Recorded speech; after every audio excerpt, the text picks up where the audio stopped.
whoever you are, wherever you are, hope you are blessed and doing safe. Ladies and gentlemen, greetings, family.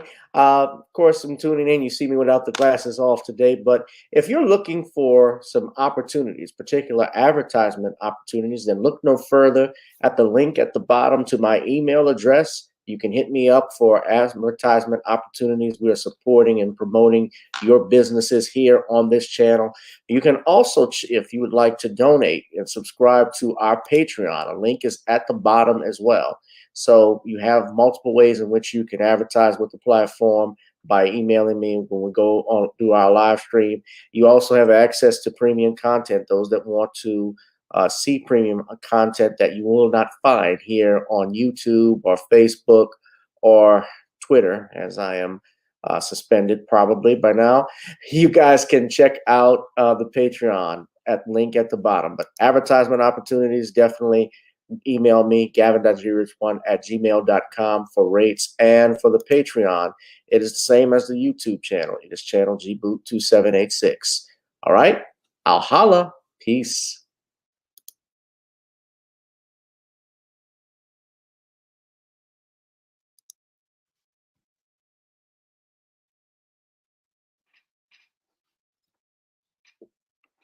We're going to get that party started, ladies and gentlemen. Welcome, welcome, welcome to another exciting edition of Random Topic Thursday, Sundays. I'm saying Thursday. We only got one topic we're going to talk about, but here on channel GBoo2786, whoever you are, wherever you are, hope you are blessed and doing safe. We're waiting for more people to get in the chat. So I need everybody right now that's tuning in. I want you to go on YouTube if you're tuning in on YouTube channel GBoo2786, or on the backup channel Gavin Reshort, or if you're on Periscope, if you're on Twitter. I need you to make sure you hit that like, share, and subscribe button. That's the only way these videos get pushed, even though YouTube has us on algorithm and they like to screw with us. Ladies and gentlemen, hold on 1 second. I'm just trying to, hold on, guys. Welcome, welcome, welcome to another exciting edition of Random Topic Sundays. Welcome. Yes, hit that notification bell so you know that we are live. We are live, and I'm coming at you with 5. I'm gonna get off the. There we go. Y'all get to see my face for the on this beautiful Sunday. Before Monday, we all gotta go back to work. I hope you all are enjoying yourselves, whatever you're doing. Trying to enjoy. We're relaxing right now before we go back to work. I might have to get me a new iPhone charger.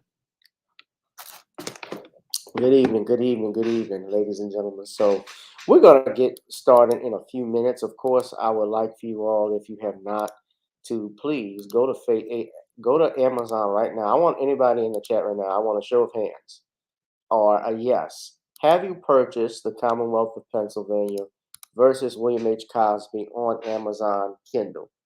I want you to say yes if you haven't, if you have, ladies and gentlemen, because I need people to go and buy this book because it tells a lot about ourselves as a nation, about where we are as a society, and the situation that happened to Bill Cosby. If it can be done to him, it can be done to any one of us. Denial of due process is not a technicality. That is a denial of a fundamental right, and we all should be wary of things in situations like this. So I need you to go right now to Kindle. Download the book. It's very easy. It's the easiest way to actually get the book, ladies and gentlemen. Please do so. The other thing I want you to do is hit that like, share, and subscribe button. I can't stress that enough. So, okay. Well, first off, let me get started. Thank y'all for tuning in. Those that are here, we're trying to get more people in. I'm going to actually, let's see. Let's see if we can share this on Facebook.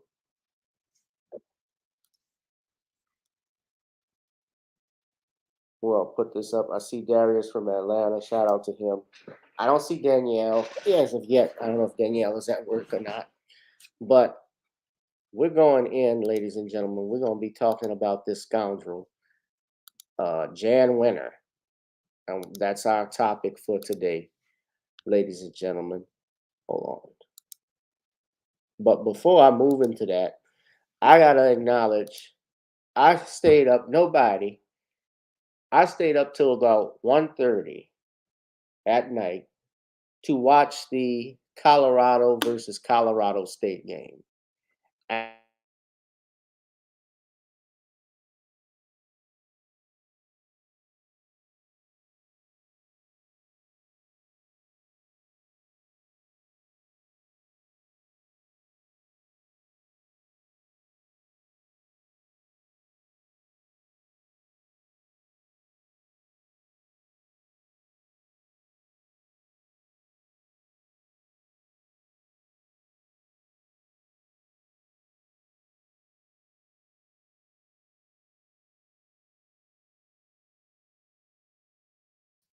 boneheaded penalties is what did them in, and in particular, the actual the one of the players, a white safety, actually hit Travis Hunter, who was a star wideout,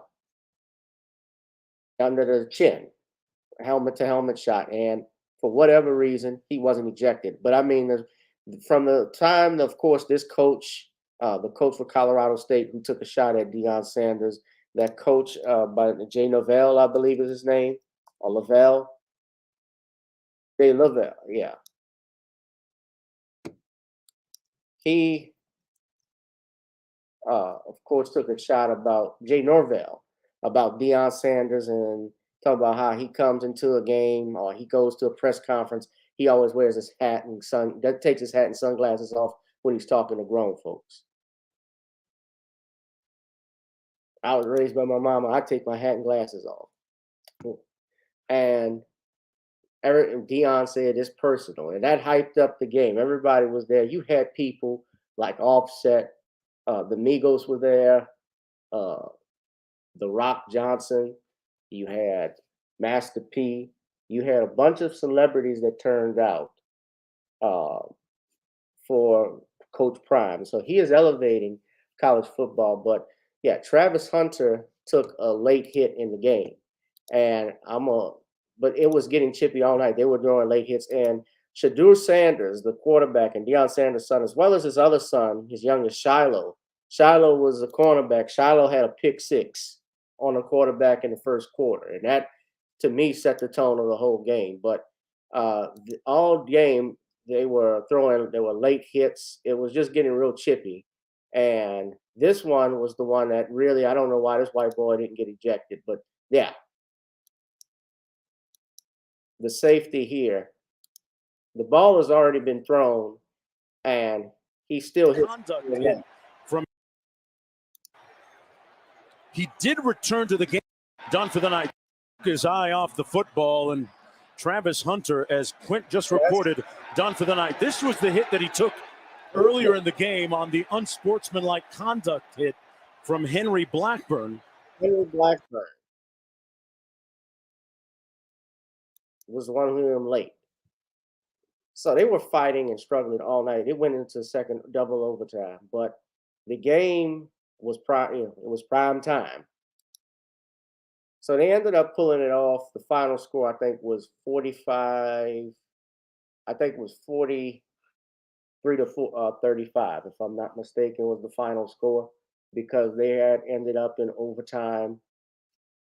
It went to double overtime because both teams scored, and in the double OT, both teams got to try for 2 points if they make 2 points if they make a touchdown. So that makes it more interesting.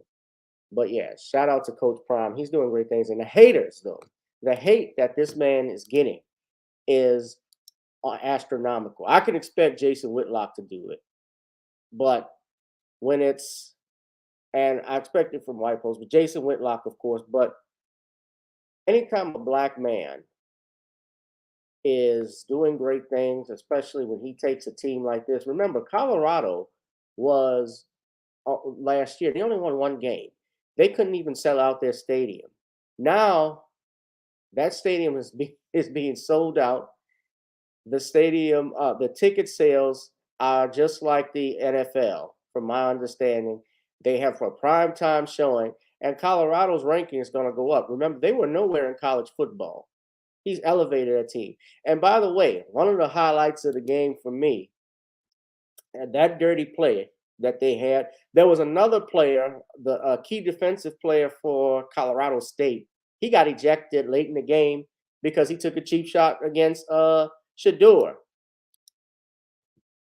But yeah, this was a cheap shot. But look, Shador came up and confronted the Would ball. go downfield, Confronted incomplete, the but a ball. flag down intended for Hunter, who took a shot afterwards Shador got in the by stick. Henry Blackburn, and now down fundamentals. He can't got in Got the to look at stick Sean for that. Lewis, the offensive coordinator. Moment ago, downfield, incomplete, but a flag down intended for Hunter, who took a shot afterwards by Henry Blackburn.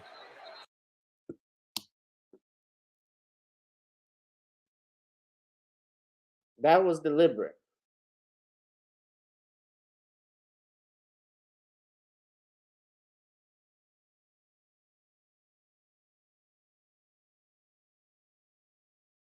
That was deliberate. And there was another cheap shot. I'm trying to see if I can find it. But late hit on he got ejected from the game.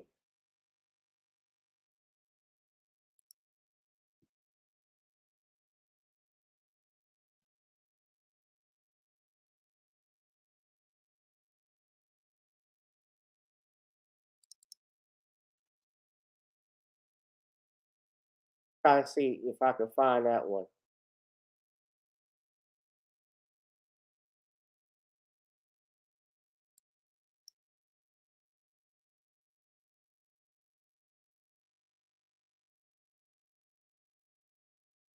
Yeah, but that white boy wasn't ejected. He was not ejected. But there was a pregame clash before that. And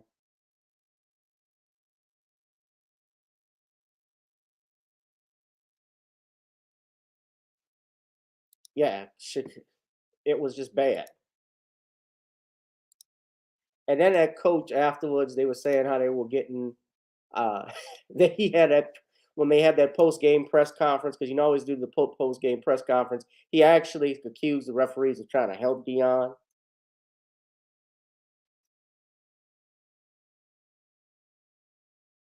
Let's see if we can find that.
His sunglasses off, but he left the head on.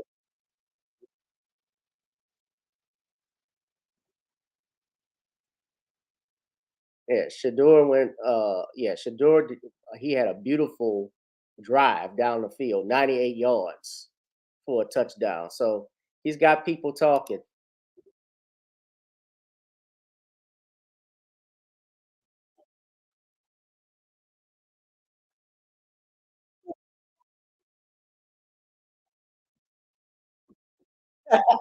Like,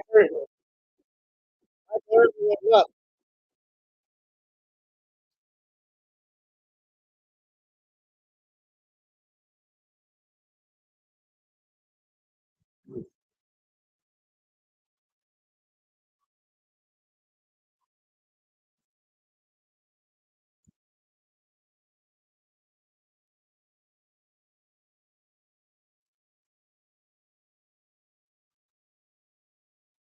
because your team committed those penalties. That's a reflection. When a team has that many penalties, that's a reflection of coaching. Real talk.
Yeah, but they had.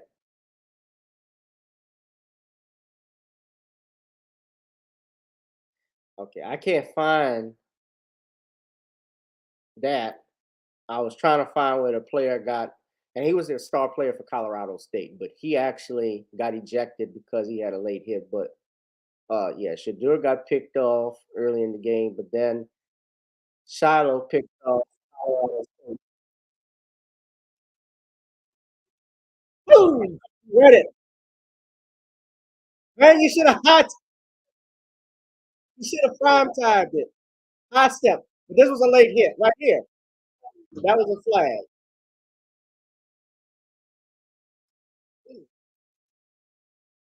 This was a flag. Hold on, y'all can't see it. I'm sorry. I'm been talking, thinking y'all can see some of this stuff. Look, Sanders ruled it a sack. Picked off.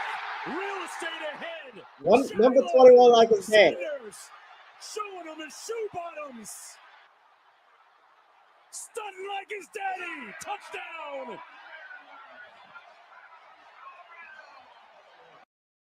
But yeah, but this is. Did y'all see Michael Irvin? This was Michael Irvin.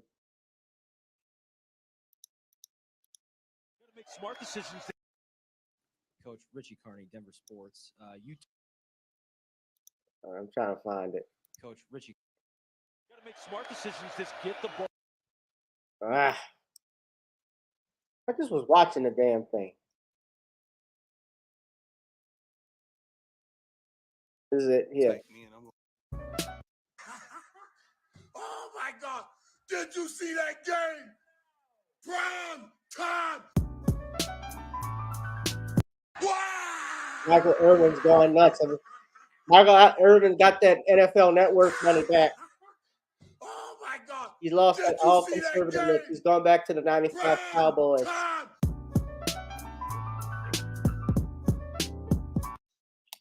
I'm gonna have to work on my Michael Irvin impression because I got him. Prime time. Did you see that? Coach Prime, my man took him. Oh.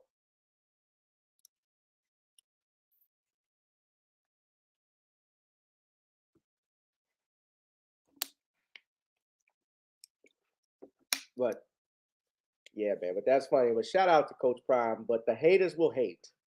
And they are there. White supremacists cry, mayonnaise tears on Coach Prime, but it is what it is. So he backs it up. Like I as a player, let me just say this too briefly, because I'm in New Orleans. And as a New Orleans Saints fan, I grew up watching the Saints games, obviously the rivalry between the Atlanta Falcons and also the San Francisco 49ers. And it just so happened that Deion Sanders played for those two teams at one point. He started out with the Falcons, and I remember when the Saints uh, tried to get Deion, because Deion actually, I think, was a free agent in 94, 93. And I remember him actually coming to the Saints game. They were trying to recruit him. Yeah, Michael Irvin is going back to his Cowboy days.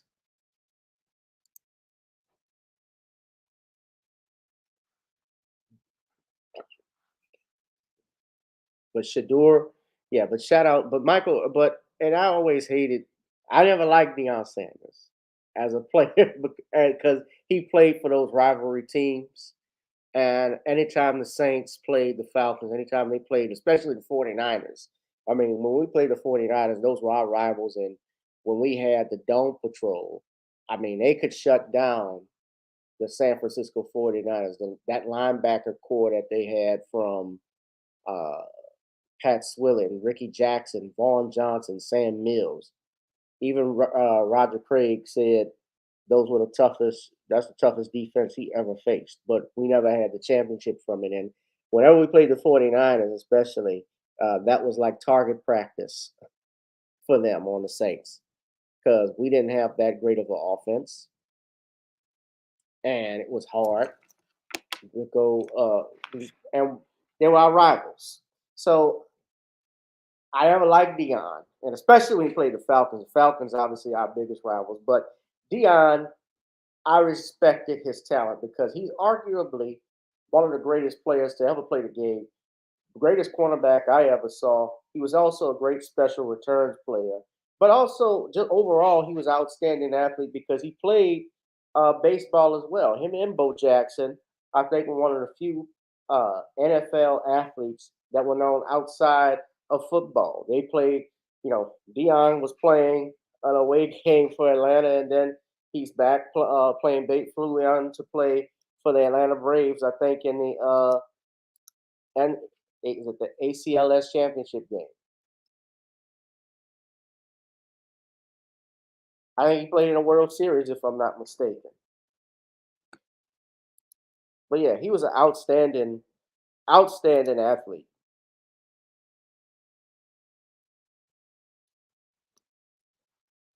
Yeah, he run.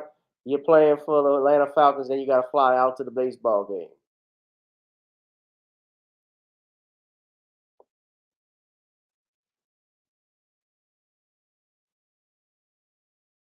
Yeah, he played in a World Series. I remember that. He flew. So yeah, Prime was everywhere. And I remember he played. Yeah, he was with the Yankees at one point too.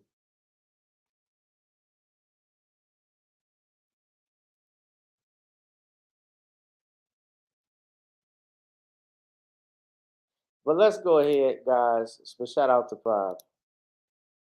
Yeah, they were. Bo Jackson, sadly, he didn't have a long NFL career because he got injured in the playoff game against the Bengals. He had a dislocated hip and couldn't play again. But guys, when we talk about hate, and that's really an overall topic we should be discussing, but it comes into connection to what we're referring to today when I talk about Jann Wenner. What Deion Sanders is getting, this is what many white Americans, especially wealthy rich pigs, think of black men. And in particular, we're talking about one, Jann Wenner. Now, Jann Wenner is the founder, co-founder of Rolling Stone magazine. He also owns uh, Men's Journal and U.S. Weekly. Now, Jan Simon Wenner, who comes from a secular Jewish family, was born in New York City back in 1946. College dropout from the University of California in Berkeley. And his net worth, I just want to share this with you because I'm not making this stuff up, is $700 million. Now, if I told you if someone asked me if I knew what Jann Wenner said or did, I would first off ask who the hell is Jann Wenner because I didn't recognize the guy. I didn't know who he was. And it's interesting when you don't know these people, these are the ones that decide who gets what as to who gets notice in the music industry. This is a man for Rolling Stone magazine, which is a very popular magazine since the 1960s that details rock, music, in particular rock and roll. I wouldn't know him. None of you probably had even heard of him, but he was on the board, and I say that he was on the board for the Rock and Roll Hall of Fame. Not anymore, and here's why. According to an article, book that Jann Wenner was writing, uh, actually in 2023, he wrote a book which commemorated several interviews he had did over his lifetime. I believe the book is called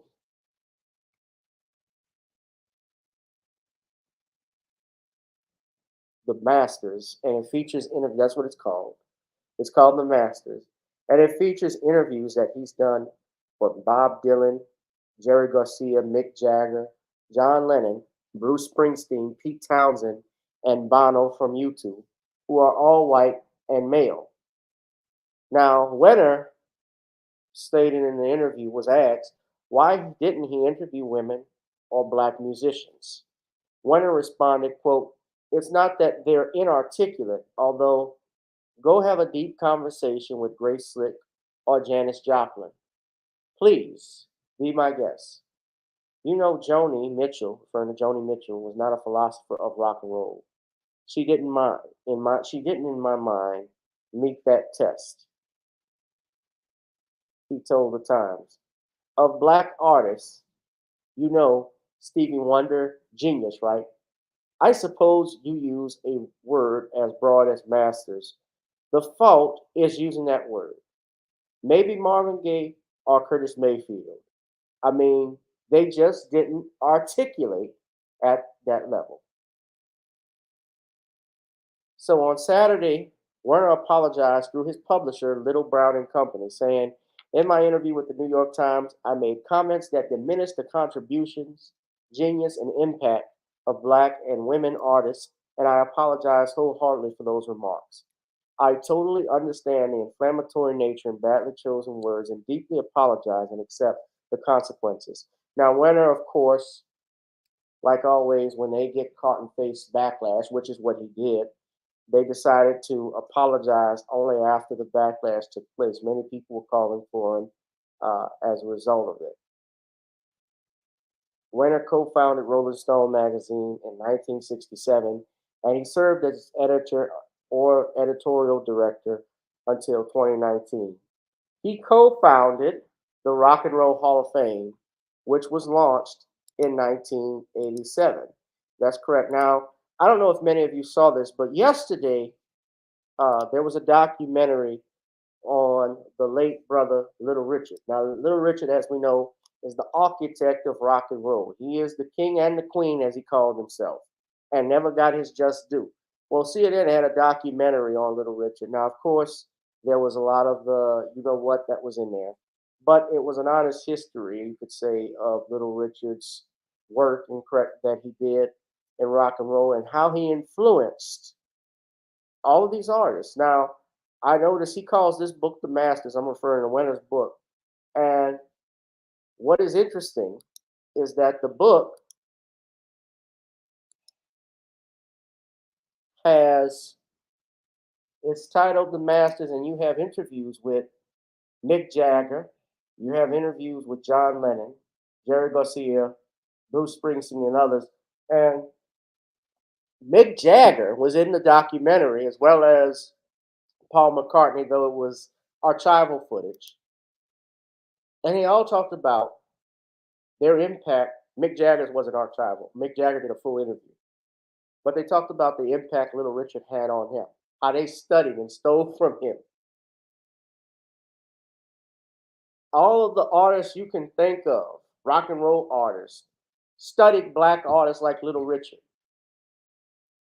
Keith Richards studied Chuck Berry. He even said, I stole every guitar lick Chuck Berry played. Fats Domino, since I'm here in New Orleans, Fats Domino had the first R&B record, the first rock and roll record in 1949. That first record was The Fat Man. That first record that sold 1 million albums.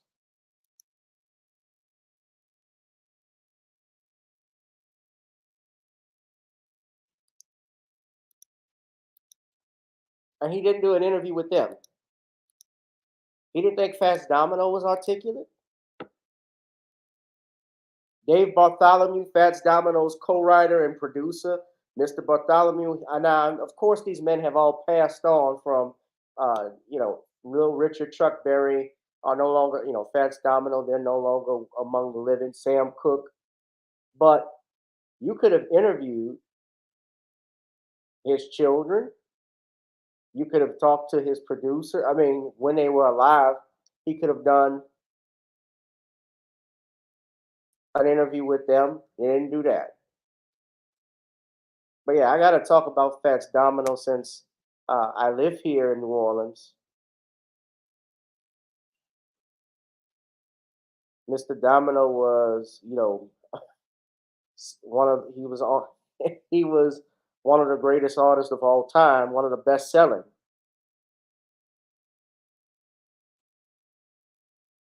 He had 37 top 40 singles. When the Rolling Stones came to New Orleans, the first thing out of Paul McCartney and John Lennon's mouth was, where's Fats? We want to see Fats.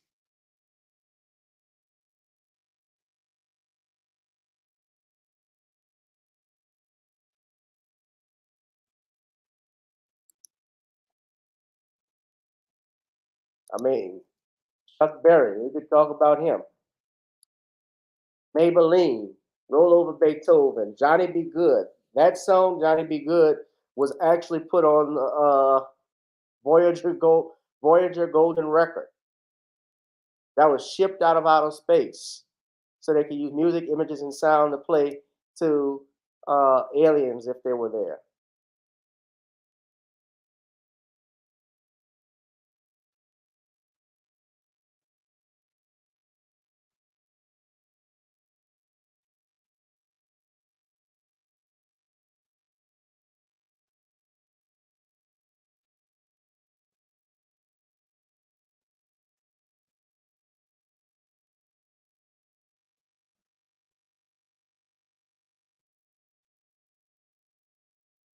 So they put Johnny Be Good on there.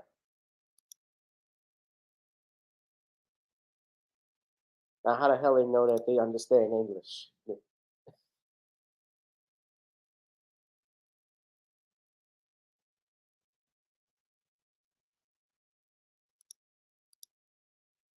But the point being, with all of this that I mentioned, is white artists paid very close attention to black artists, and we know Johnny Chuck Berry was an astute. Well, I will say this: he was an astute businessman, especially with the music industry and how they treated black artists. He was very mindful of all of those things.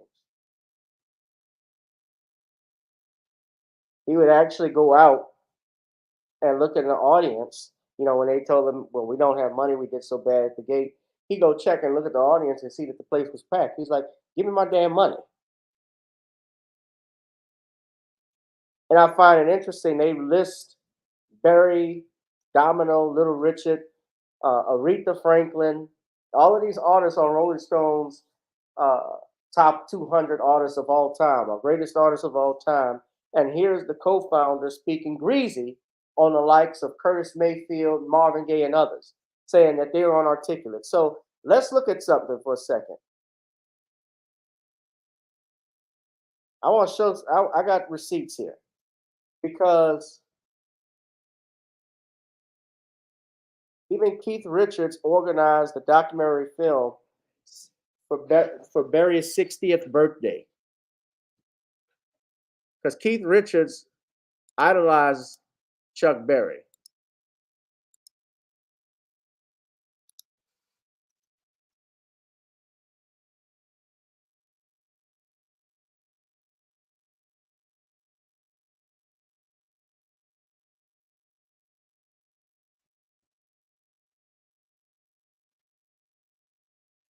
I mean, he would admit this.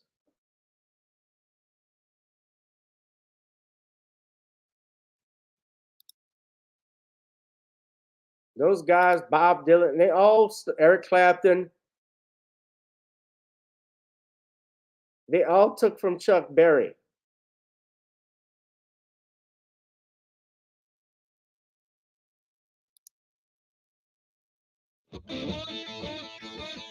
Chuck Berry's riff.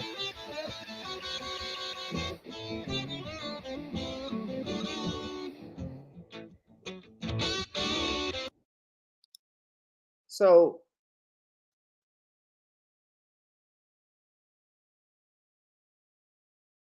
I want to show this because he talked about Curtis Mayfield. So let me get into this. But yeah, I had to play that.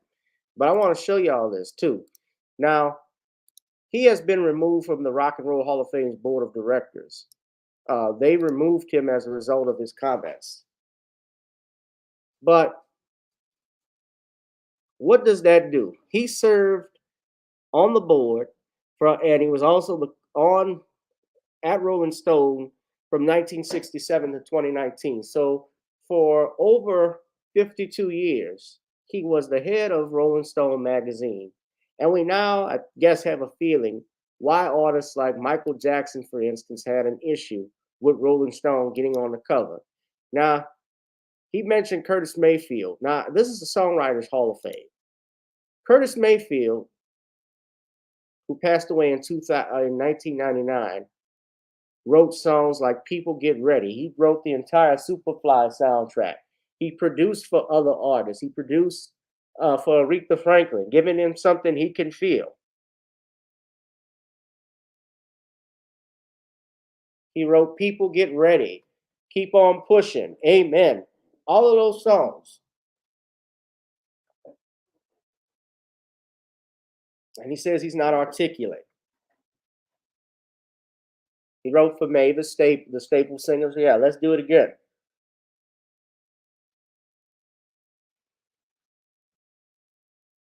I also want to show who else we have here. We also have Marvin. Let's put Marvin in here, for instance. Marvin is in the Songwriters Hall of Fame. We know Marvin co-wrote Dancing in the Street with Mickey Stevens and Ivy Johanna for Motown. That is the Motown national anthem. Of course, What's Going On? The What's Going On album on Rolling Stone, I believe, was ranked in the top 10 or top 5 greatest albums of all time.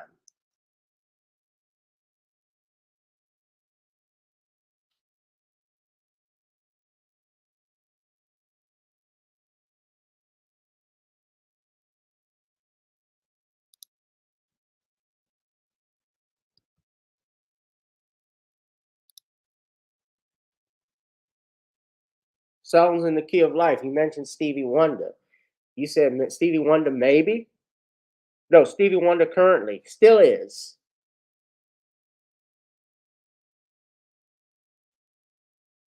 He is still one of the greatest artists of all time.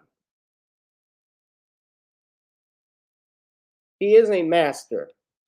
No one writes a song like Stevie Wonder. So in 2020, Rolling Stone, now this is interesting. In 3 years, in 3 times, and between 23 years, Rolling Stone had the essential 200 rock records, and twice they had the 500 greatest albums of all time. In 2003, What's Going On was ranked number 6. And in 2020, Rolling Stone ranked it at number 1.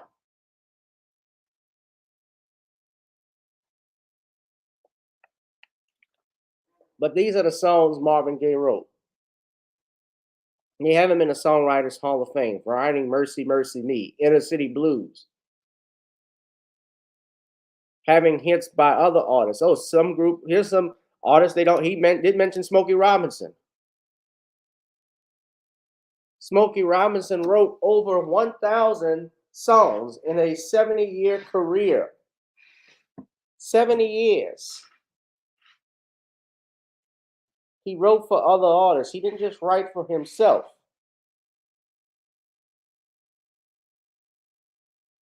He was the only man in musical history to be inducted into the Songwriters Hall of Fame and Rock and Roll Hall of Fame, and honored by the NARAS as, quote, a living legend. He is given the title Mr. Motown. He was given the Johnny Mercer Award, which is the greatest award a songwriter can receive from the Songwriters Hall of Fame.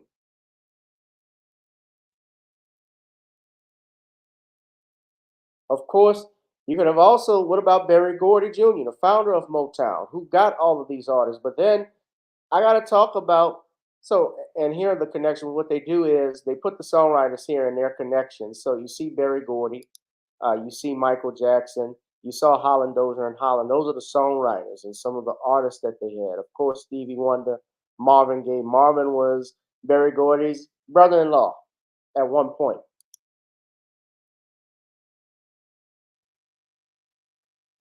What's up, Superstar Bella? No, Elvis was a king of copycat. Ray Charles, I gotta talk. And by the way, I'm surprised. I looked in here. Ray Charles is not even in the Songwriters Hall of Fame. He received awards. Now he didn't write a lot of great songs, but just his name. I mean, he wrote What I Say. I would just put him in there for that.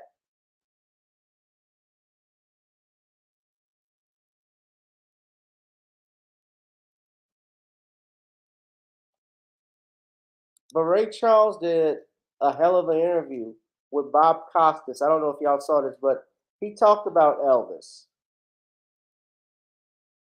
and why Elvis was accepted. So listen to what Ray Charles had to say. Nobody appreciates more different kinds of music than you. That's obvious. This is what But these did white you artists feel did. at the time, in the 50s, early 60s, a resentment of some of the white performers who were copying R&B stuff and selling more records than you and your contemporaries were? I just didn't object to it. I just felt that the music it wasn't that good to care about. That sounds terrible, doesn't it? But I mean, honestly. Maybe some exceptions, though. I mean, Elvis was a talented guy. Well, okay. Not necessarily. You know better than I. Yeah. Let me ask it differently. How good was Elvis? What Elvis did, he caused a lot of the populace, if you want to, and usually when people say populace, they usually mean white people, to start listening to a lot of music that normally they wouldn't have been listening to. I guess I'm going to lose at least about a third of my fans right now. But to say that Elvis was so great and so outstanding, like they say, he's the king. I got in trouble because one guy asked me this question, and I said the king of what, and he got mad at me. You see, I don't think of Elvis like that because I know too many artists that are far greater than Elvis. I think Elvis person came along at the right time when he was a white kid that could do rock and roll or rhythm and blues or whatever name you want to call it, and the girls could swoon over him. Nat Cole got in trouble in Alabama when the women swooned over him, got put out of town. And black people been going out shaking their behind for centuries. What the hell's unusual about that shaking the hips and stuff? And that's all Elvis was doing, was copying that.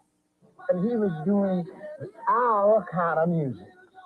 He was doing the Willie Mae Thornton, jailhouse rock. That's black music. So what the hell am I supposed to get so excited about, man? But I think all this stuff about saying he's the king and he's the piece of bunk. Sorry. Next question. Don't ask me no more about Elvis because I've gotten enough trouble as it is. I think you covered it, though. I don't think a follow-up is necessary. Okay, all right. Yeah.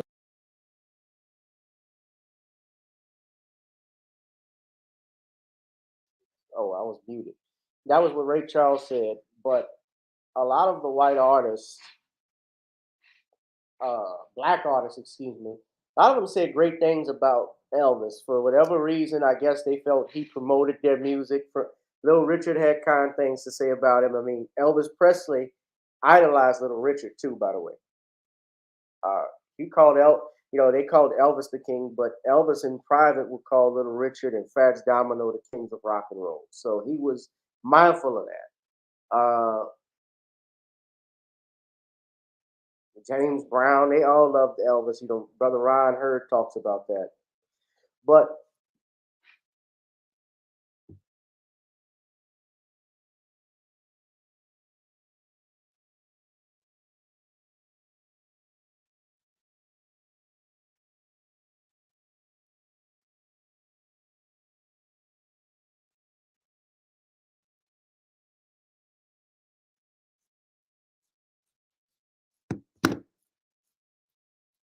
yeah, so Wenner, just say you're kicking him off the Rock and Roll Hall of Fame board. And let me just say this. He acknowledged, now getting back to what he had to say, that he was going to receive some backlash. He says, just for public relations sake, maybe I should have gone and found one black and one woman artist to include here that didn't measure up to the same historical standard, just to avert this kind of criticism. So he's basically saying, to his standards, blacks and women ain't shit to that standard.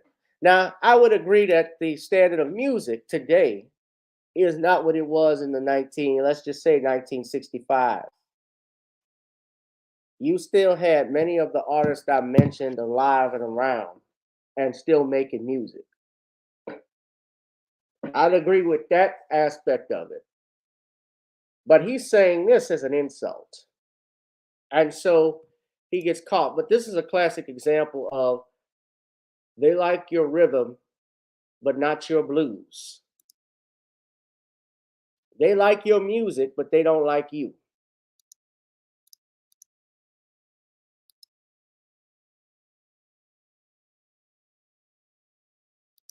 And so they removed him from the Rock and Roll Hall of Fame.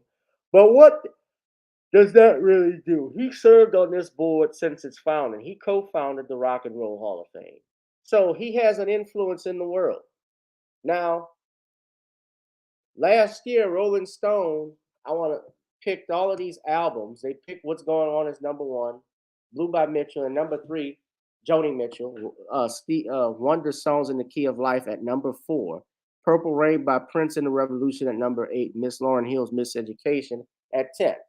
But these magazines obviously can make or break and have an effect on an artist's career, which is why a lot of people were upset when Rolling Stone, let's refresh everybody's memory, when Rolling Stone left Celine Dion. They even left Celine Dion off the list of greatest vocalists of all time. And this is a multi-Grammy winner.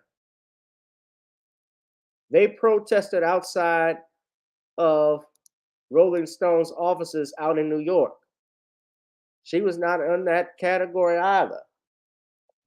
And what they did with Brother Michael, Rolling Stone has always had, let's just say with Michael Jackson, a very controversial, or I should say strained relationship.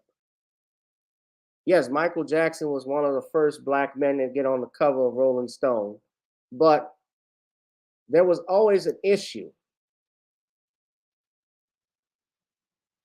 This was an article they had. This is what Rolling Stone did to Michael. This was a caricature that they did. This is from Taj's own Twitter page. Taj Jackson, shout out to him.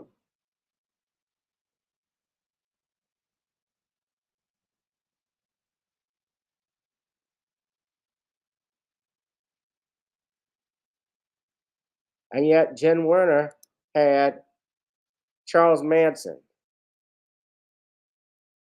on the cover of Rolling Stone magazine.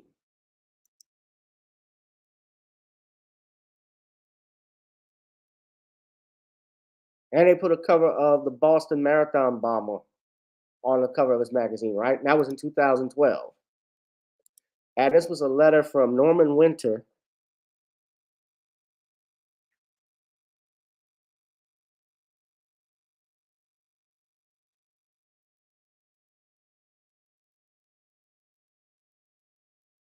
And I think Norman represented Michael at some point, was his agents.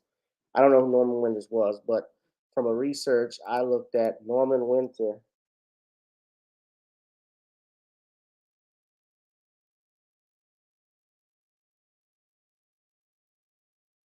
okay, so they were, I'm looking at it, he was an image maker. So he was a public relations client. Okay, so I see what this is.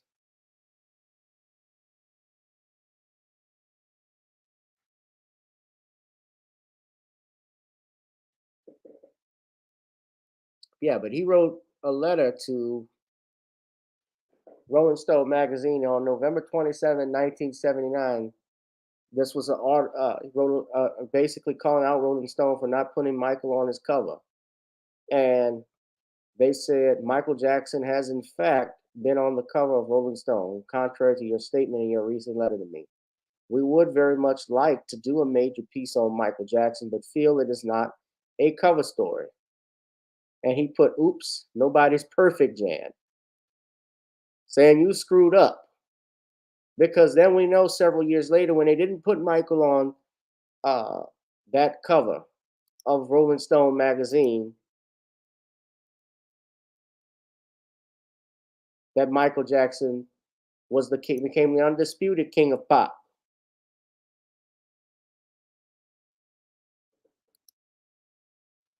I don't know, B.B. King did meet Elvis and said good things about him too.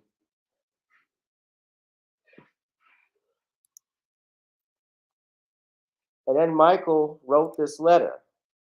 So what they did, they wouldn't let. So someone posted this. They said Ralph Gleason took to Jann to task for that in a TV documentary from 1973, talking about when he said the reality is that black people don't sell. It was a really white magazine. He's on camera saying there's not enough black people in this magazine. Of course, he was the big jazz critic and friends with Duke Ellington and all these people. But by then, Jann was like, okay, old man, whatever you say. He wasn't taking it seriously. Now, this is for a purported note, a hand note written by Michael Jackson about the success of Thriller and what made it big. Now, some of it is illegible, but I'm going to do my best. He says, I found that when I have a deep reason, a reason of anger, I really come through to promote am I saying it right? To prove myself like on Thriller. I hated inequality in the record business. Blacks weren't able to be on MTV, the most watched musical show. Signs like disco suts all over the town. The crossover inequality, not being able to be on the cover of white publications, being told we don't put blacks on our covers, blacks don't sell. All this put fire in me to sell the biggest albums, biggest selling album of all time, to get recognition, to have whites and black of all races love me to be on the cover of Time. Let me love of all races. Let me to be on the cover of Time, Life, Newsweek. But I did it all out of anger to get even and to prove myself. And he did that. And Taj, look what Taj wrote here. Karma.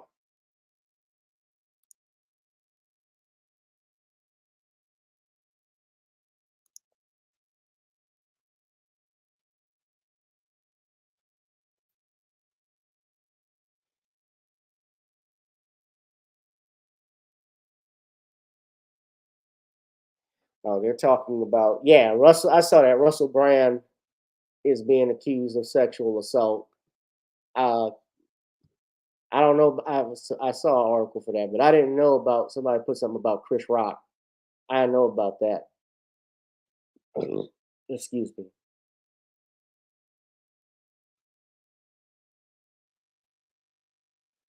Yeah, there were old rape accusations against Chris Rock, but they didn't go anywhere because they were proven to be false. I wasn't gonna make this a long day, family. I got some other stuff I was gonna be doing, but so this is not just Gavin Richard complaining. What is the outcome? What can be done about this stuff? What's the resolution? So this is what we got to do. We have magazines, or had magazines, I should say, like Ebony, Jet, where I remember they used to say what was the best-selling albums, the top-selling albums. And I took more pride in what Jet magazine wrote as the best albums of the albums of the week, the songs of the week, than I ever did Rolling Stone. I never cared for it personally as a magazine. It does not determine success. Being validated by white America, ladies and gentlemen, black people, will not determine success. The success is determined by yourself and those that love you. James Brown never had a #1 selling single on the Pop 100. Never. The closest he ever had was #2, Papa's Got a Brand New Bag. That was his highest selling single on the pop charts. Never got #1s. Multiple #1 R&B, yeah. Black singles, absolutely. But he was still the godfather of soul. He went out and did his thing. We didn't need that validation. We gave it to him. When he was on Soul Train, same thing. Soul Train, I took more value in what was on Soul Train because that's where the kids were going. That's what everybody watched. That's how you learn how to dance. That's how you learn what was the hot best-selling album. When you had a best-selling song, when you went on Soul Train and made an appearance, as an artist, your album sales were going to go through the roof. That's why it was so great when Don Cornelius moved out to Los Angeles from Chicago and Berry Gordy moved Motown out from Detroit to Los Angeles, because there was a match made in heaven now with Don Cornelius in L.A. and Berry Gordy in L.A. Their artists could mingle, and we have an opportunity to get on a venue like Soul Train and give it an opportunity. It was a show that represented us because we knew those artists that looked like us. And it was as Spike Lee even called it, he called it a time capsule because it was. I wish, yes, could that show still be on the air today? Probably not. It would be watered down. And I think the only reason why is because what you see today, while I think a Soul Train could work, the problem is now is that the music industry has fallen apart. Do y'all know that Sexy Red is the #1 song, has the #1 album on the pop charts right now? CE is #1 on the TikTok Billboard Top 50.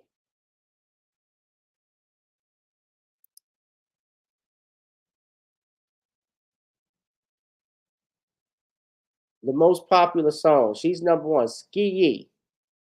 And this is what they promote.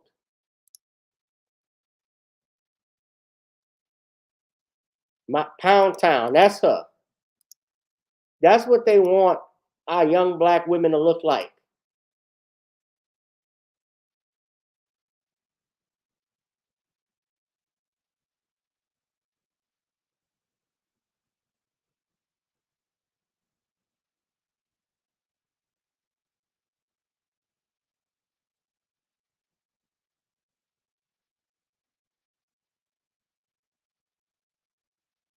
Yeah, dancing in the streets. I'm looking on Twitter too. My man Dwan B, shout out to him, was talking about how Motown was able to figure out how to play both sides, the black and white, because he's absolutely right. The tempo was fast and was between rock and roll and R&B. It had the groove.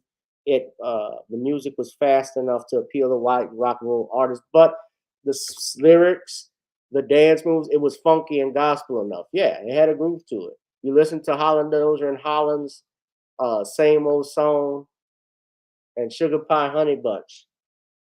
That had a gospel feeling to it. The Supremes, Marvin Gaye, Can I Get a Witness? All of that.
But what say y'all, family? Yeah, Jann Wenner is a piece of shit. We're gonna wrap this thing up. I gotta get out of here, but let me play Dwan B's video before.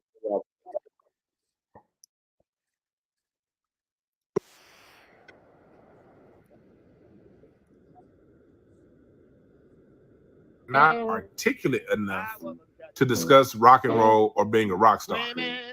You mean the genre of music that black people created?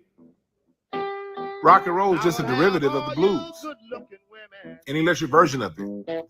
The first rock and roll song was Rocket 88 by Ike Turner, 1951. Rock and roll was just a slang term black people used for having sex. Hey baby, let's rock and roll. So we created a genre created the sound, a sound built off Chuck Berry, Fats Domino, and a host of others. Little Richard. We're not articulate enough to discuss that. As if Stevie Wonder's not still alive. George Clinton. See, black folks, they love our creations, not us. Right about that. Let me wrap it up, ladies and gentlemen. Thank y'all for tuning in. Please buy that book, The Commonwealth of Pennsylvania versus William H. Cosby Jr., The Destruction of Due Process on Amazon Kindle. It's available now. Hit that like, share, and subscribe button.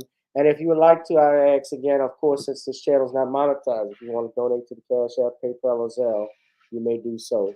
Ladies and gentlemen, that is one way to support me, as this channel is not monetized. She knows what she's doing. All right, family, we're going to wrap this up. Y'all have a good one. Love y'all. Yeah, stay tuned. I don't know. I'll probably be back. If I don't have a show Thursday, I'll let y'all know, or Tuesday. I may not, likely not. But I'm just going to have a busy week. Y'all be safe. Be one, be safe, be blessed. Peace, family. Shout out to everybody, too. Before I leave, Gary is from Atlanta, Superstar Bella, and Killer Side. I appreciate y'all.